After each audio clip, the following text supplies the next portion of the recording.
Kristen. Thanks so much for joining me for another video. Today I'm going to be reviewing the Persol PO3135. It's kind of like a Wayfarer, a really classic shape. It's actually a men's pair, or that's what they have it labeled as, but I feel that it's rather unisex, and I think it works pretty well on me and will work on a lot of women and men alike. So if you want to see this pair of sunglasses reviewed, please keep watching.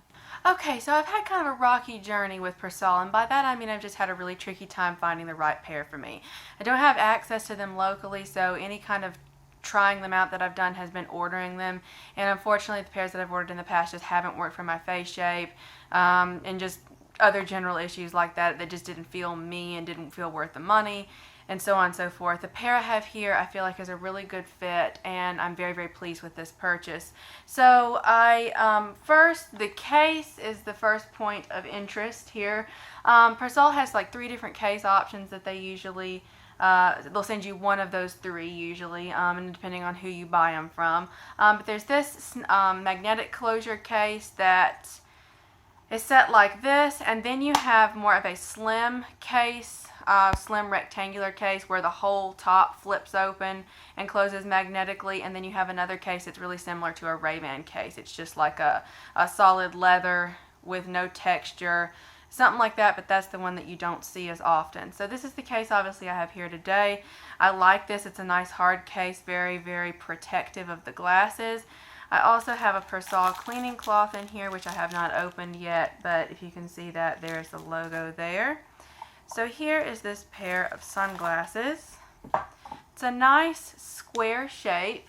This comes in a 52 and a 55 millimeter lens width. I have the 55 here today. I felt like the 52 would be slightly too small, and I think I made a good judgment, and you'll see that here in a minute. This is the polarized pair. So the first couple of things that you notice are obviously Persol's arrow detailing on the side. That's always there, and if for some reason your arrows aren't lining up, or when you run your finger over the front, if it's not smooth anywhere, then most likely you've got a replica.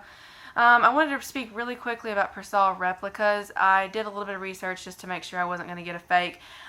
I think that they're not as prevalent, not nearly as prevalent as Ray-Ban fakes or other fakes.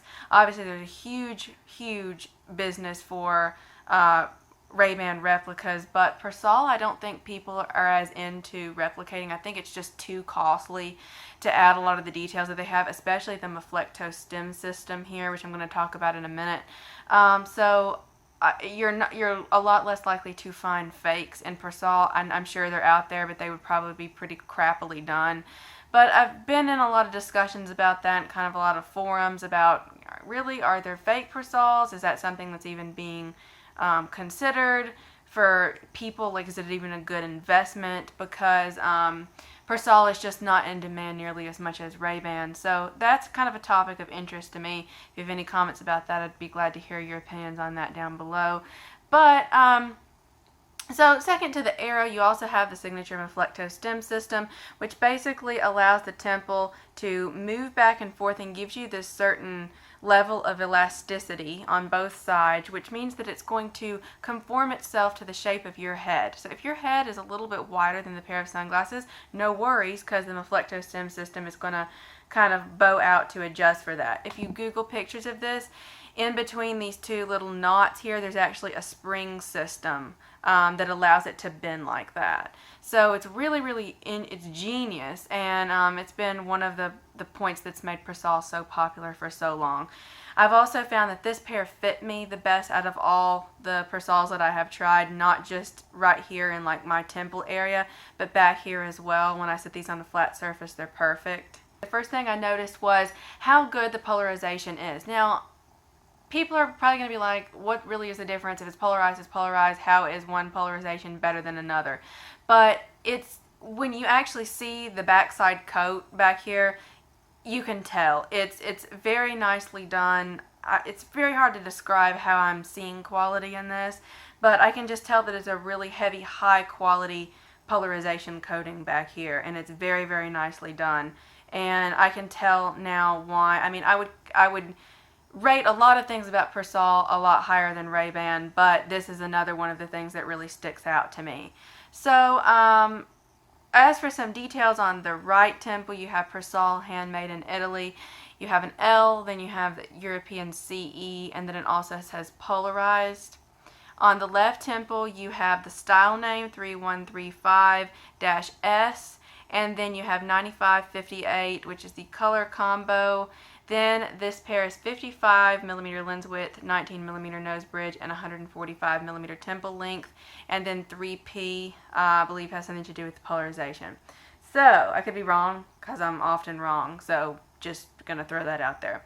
I'll go ahead and put these on for you in just a second. It's really nice though that we do have barrel hinges here, and I did get to see a picture of Persol's kind of system of the maflectos going in, the maflecto stem system going in, and also the hinges being set in, and it's very sturdily done, the whole process. So kind of looks like a small hinge, and you kind of question would that be durable or not, but it's actually, there are pieces that are connected to this, actually set into both pieces of acetate that you can't even see, that add extra durability. So I'm gonna go ahead and put these on. I feel like they're nice on me. It's not like a standout pair of glasses where it's like, wow, those look so glamorous on you, but I feel like they definitely make a statement, and they kind of exude class, if you will, on anybody. I don't know if they look a little too masculine on my face, but that's part of the reason I'm doing this too, is to get some opinions. I know I have a lot of subscribers that oftentimes I think something looks really bad and they think it looks really good, so we'll just kind of see what happens here. I have quite a small face. It's small to medium, so if the 55 looks like this on me, I think most men would need a 55. It's kind of similar to the Ray-Ban New Wayfarer situation. If you have a really small head, maybe the 52. But I think the size here works really well on me. So there's that again. I'll come up a little bit closer. Definitely now I'm going to be more and more hooked on them. I'm looking forward to expanding my Persol collection in the very near future, although when you do what I do and it's all personally funded, it's very hard to keep buying stuff like that to try out. But I've been really, really pleased with this, and Persol as a brand, I think that if you're into independent eyewear, you definitely shouldn't write them off just because of the owned by Luxottica thing, and you should definitely think about these, especially if you can get a vintage pair. That would be like striking gold as well. So I really hope you enjoyed this video. I hope it was informative. Let me know what you think in the comments below. As always, subscribe if you like the content that I'm producing here, and I'll see you next time. Thank you.